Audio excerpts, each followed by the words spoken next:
Hello, it's Ian from H&H Classics. We're just in the warehouse now with some of the bikes we have lined up for next week's auction. These will be transported down to Birmingham early next week. This corner is essentially a German collection. This was a vendor in Liverpool, recently deceased, who specialised in German bikes right back to the 1960s, when most of his friends were probably riding around on British bikes. He liked his German BMWs and some more unusual stuff as well. For instance, this one here, RX 400cc single. A brand I've heard of. I don't think I've ever seen one in this country before. That was a bike that he did use in its day.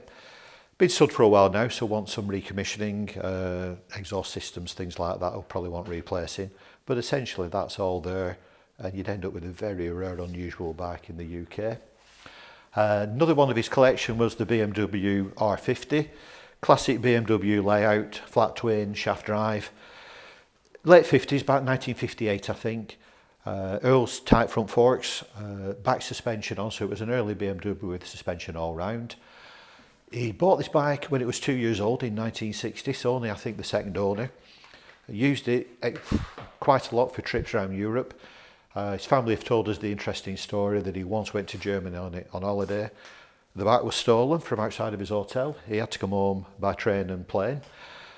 When he got home, the police rang him up and said, "Guess what, we found your bike." So he had to go all the way back and ride it back home again. So there's a lot of interesting stories with that bike. Some information, I think there's perhaps an owner's manual, workshop manual with that bike. Looks to be authentic. Don't know whether it's been restored or not, but it looks to be in very authentic condition. Been stood for a while again, so wants recommissioning, but it's all there and all recoverable. So this is a Victoria, again another very unusual bike. Made in Germany in the late 30s, I think it's 1938.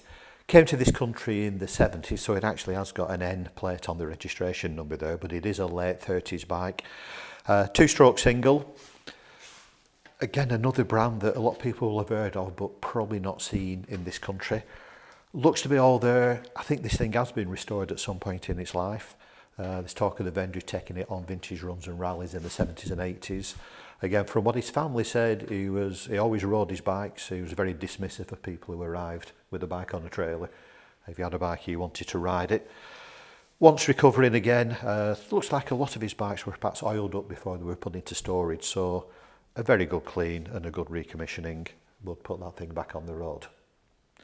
This is a 1957 Norton Dominator, 99, the 600cc model. Been stood in the vendor's dining room for many years, so it's been stood for a while, but essentially it's all there. Looks to be fairly original. Alloy rims probably have been put on some later date, but a bike that would be a nice simple restoration to get it back up and running again, and a very usable classic bike for vintage runs and rallies. This is a Triumph 1700cc actually. 2010, it was bought by the vendor from new. He must have picked every single option that were on the accessories list. The bike cost about £9,500. The bill came to nearly £20,000 by the time he'd listed all the extras, the paintwork. The bike would have started life as a 1600cc, which was plenty of power anyway. Triumph officially offered a 1700cc big bore kit that was put on the bike by the dealer from new. Eventually, when it were all on, it was painted up in Gulf Racing Team replica colours. Comes even with the sat nav, its Triumph battery charger, all its instruction books, owner's manuals and everything.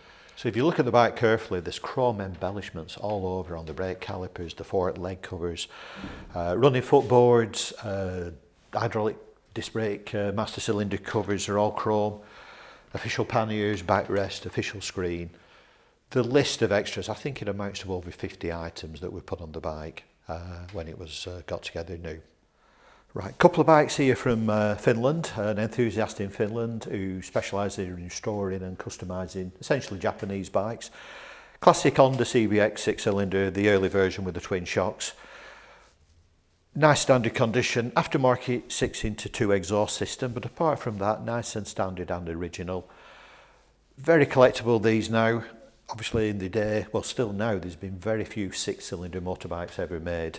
So it will really stand out from the crowd.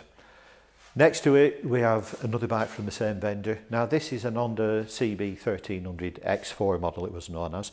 Generally not imported into Europe, Brought out to compete with the Yamaha V-Max, so it's a big capacity muscle bike. Probably started life with about 125 brake horsepower. This bike has had a turbo fitted with lots of bespoke engineering to make that work correctly. Airboxes, exhaust systems, wastegates. There's dyno charts that come with the bike that show it now putting out nearly double its original horsepower. I think it's 230 odd horsepower. Cleverly modified, doesn't look a lot different from standard, even the standard exhausts are in place. They've actually been bored out, so they actually have more capacity going through them for the extra oomph of the turbo. But a nice standard looking bike that underneath the shell is actually something quite incredible and quite rare in Europe. The basic model's rare, let alone one that's as customised as this one. So here we have a Yamaha DT175. Back in the day, this was like one of the better trail bikes, 125cc weight and size, but with a 175 engine, so a good deal more power. Unusual bike, this one, bought new by the owner in, I think, the late 70s. One owner from new, 1,277 miles on the clock, so very little use. Comes with its original instruction book, service book, even the original sales catalogue that came with it, so it's just as it would have been when it was sold new. Stood for many years now. It's not been run for a while, so it will need recommissioning and sorting out. But very few of these bikes, because of the use that they got, the fact they were used off-road, have survived certainly in this sort of standard original condition. We have 40 odd scooters in the auction next week.